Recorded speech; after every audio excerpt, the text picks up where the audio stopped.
Hi, I'm Greg Weldon, and bringing you today a special briefing, if you will, of our WeldonLIVE from Friday for our YouTube channel subscribers.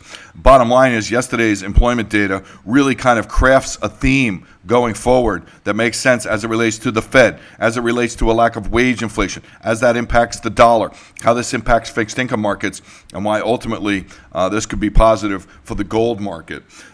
This is only a part of what we do every day. WeldonLIVE covers all these sectors every day. Here is Friday's synopsis. So you can kind of see in terms of where we're going to go with the labor market data. It was very mixed data. You had the participation rate was up, but the flood of people back into the labor force was one of the largest in history. Some of those people found jobs, not all of them did. So unemployment actually rose in the household survey. A lot going on, a lot of seemingly conflicting signals. But we're going to break it down for you and come out of this at the end of the day with a real hardcore theme that in our mind makes a lot of sense as it stands right now, kind of crystallizing our thought process on the back of this data. We start at the top. We start with the headline rise in non-farm payroll employment was sizable, above 200,000 again. Bottom line is strength begets strength, and it's been strength in several sectors. That has been a hallmark of this rise in jobs. That has been retail. That has been leisure and hospitality. That has been healthcare. To some degree, construction joins the party this month on some warm weather in the Northeast. The bottom line is construction, retail, and leisure and hospitality were the big three. You see here in terms of the retail sector, job growth over the last 2 months alone, 80,000, driving the overall number of employees in the retail sector to a new record high, just shy of 16 million. And you can see the gain of over 1.6 million jobs in the last 8 years in the retail sector to take this to a new record high. Now, within leisure and hospitality, 34,000 was a decent number towards the upper end of the range. We've seen higher in this sector, but this is solid job growth. And you can see from the perspective of the 12-month growth, having been above 550,000 in 2013 and again in 2016, far exceeding anything you've ever seen in this sector in terms of 12-month job growth. The 34,000 rise in January was enough to push that 12-month growth back to the upside a little bit, but the problem is you're far from these highs. I mean, you're still above the go-go area of 250, but you're far from the peaks, and you're kind of trending the wrong way here. That's part and parcel to kind of what we get out of the household survey on this payroll employment number. Bottom line is the number of unemployed rose. Therefore, the U6 rose as one of the largest floods of people that were not in the labor force, over 750,000, came back into the labor force seeking jobs. From that perspective, we can say that on a trend basis, if you look at the 12-month change, the number of unemployed has kind of stopped falling. In other words, it's not like all these people all of a sudden are finding jobs that were unemployed. Unemployment's kind of staying around where it is. On the flip side of that, the number employed actually fell by 30,000 in the household survey. Part of that was one of the largest ever declines in self-employment, almost 500,000. Huge, third largest in the last 60 years. But the bottom line is you still had a decline. The bottom line is you've declined 2 out of the last 3 months. The bottom line is if we look at the 2-year average, really trends this out, smooths it very nicely. You can see you're coming off a major peak. You're breaking down in terms of kind of the growth rate in employment. We also saw this in the 12-month rate of non-farm payroll employment. It's still above 2 million, but it's slowing. So from that perspective, then we tie it into what's important to the Fed. The Fed's made it very clear they want to see wage inflation. They need wage inflation if you're going to have any kind of reaction that is positive for the consumer to a rise in prices received. Okay, they need to be earning more to pay more for goods and services. If they're not, it becomes disinflationary. From that perspective, 2 of the 3 sectors that posted the largest, in terms of contribution relative to payroll growth was retail and leisure. They are the 2 lowest earning sectors. I mean, leisure averaged weekly $400. Compare that to IT at almost $1,400. So you can see on the back of that, no wage growth to be found anywhere. The average hourly earnings on a 12-month basis fell from 71 cents an hour to 63 cents an hour. You can see the trend line violated. The weekly earnings, very similar, trapped in a range closer to breaking down in terms of growth than it is to breaking out. and this is a problem.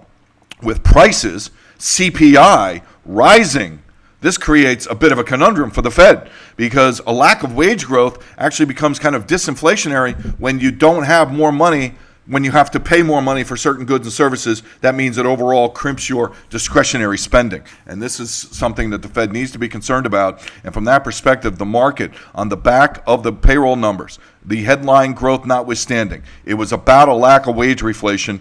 And from that perspective, depricing the odds of future Fed rate hikes. The odds on Fed Day just 2 days ago from Friday were 97% that there would be at least one rate hike by mid-June.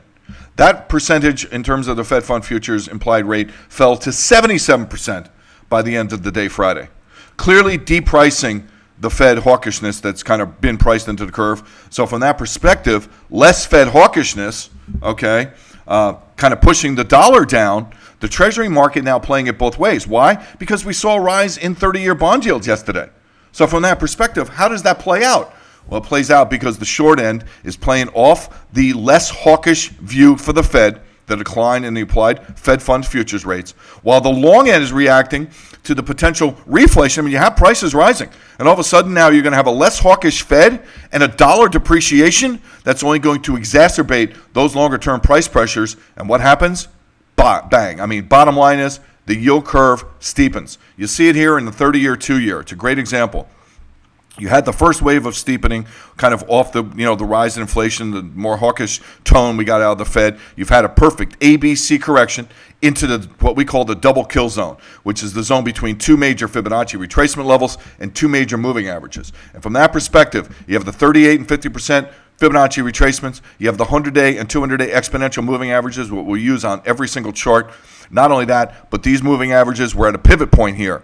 I mean, this is really tight from a technical perspective, and now you're breaking out the other way. The curve is steepening. It makes perfect sense to us. The short end kind of subdued because of the less hawkish view around the Fed, but the long end a little more concerned that less hawkish view combined with the declining dollar is going to exacerbate what already is a rise in CPI price pressure. Within that context, the 30-year Treasury bond gets above a 3.20 yield. That's a major breakout. From that perspective, we watched the TBT, the ultra short long Treasury bond ETF. What a great pattern. Longer term downtrend to the max. I mean, of course, this thing has been virtually worthless holding this for any length of time, over the past several years, if not several decades, although, obviously the TBT hasn't been in existence for decades.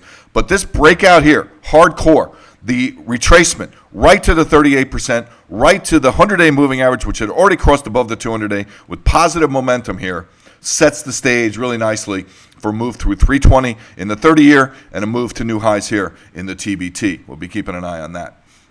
Now, the flip side of this, of course, is the dollar. And in terms of the dollar, here's your Fed funds futures for the end of 2017. Here's your dollar index. You got two major kind of pivot points here. First was Brexit, where the dollar rose and implied forward interest rates fell on the thought the BOE would be easing policy. And this would be negative for the global economy, and it could be blowback on the U.S. The other one, of course, was the election, when the dollar soared and outpaced the rise in rates. If we were to overlay this beginning here, it would be much tighter. And you would see how the less hawkish attitude for the Fed is now providing gravity and dragging the dollar to the downside. And frankly, some of the thought process here is policies being pursued by Trump are not necessarily even dollar bullish to begin with, outside of the whole repatriation theme. Other than that, expanding the deficit, playing hardball with other currencies, boosting commodity prices, all of that kind of negative for the dollar. So it's responding to that kind of potential fundamental shift.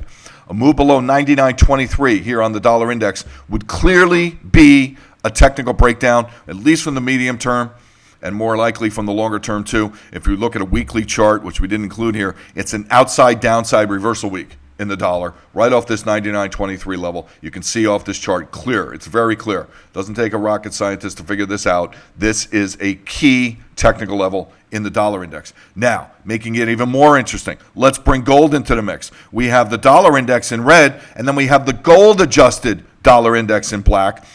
From that perspective, I'm kind of asking, is the rally in the dollar a real hardcore rally, or is it kind of, it's one of these things like it's the lesser of two evils. From that perspective, gold, the gold adjusted value of the dollar index did not make a new high here. That is bearish divergence for the dollar, and it's a bullish tell for gold. Not only that, it's breaking down here. By the end of Friday, it had actually reached a new low and is violating the 100-day moving average, which comes right in here. Not only that, look at kind of the head and shoulders top is a little more evident here, also in the picture of the dollar index. So from that perspective, thinking, dollar at risk here, particularly off a less hawkish Fed going forward, and now that's going to result in even more of an exacerbated pickup in inflation. Wow, that's a nice scenario for gold, and we see the pattern in gold is very tight from here. Did it get lower than we thought it would on this retracement? Absolutely. But from this perspective, you had one of the biggest speculative positions in history. That's gone. It's been purged. And from this perspective, look at the upside twist here in the stochastic indicator first since we're above 1,300. Okay, you're threatening the 100-day moving average here with a nice flat top. It's almost like kind of a launching pad pattern, we call it, after a retracement into the Fibonacci zone that resulted in an upside reversal day.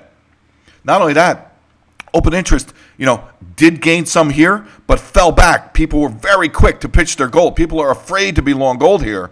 And you clear this level of the 1224, and you clear the moving average of 1231, you have very little overhead resistance till you get to about 1340 in gold. We like gold here. We're already long silver in our daily live trade lab. And then finally, just to touch on stocks, because bottom line, stock market likes this scenario. Declining dollar, a Fed that's in play, but not overtly hawkish.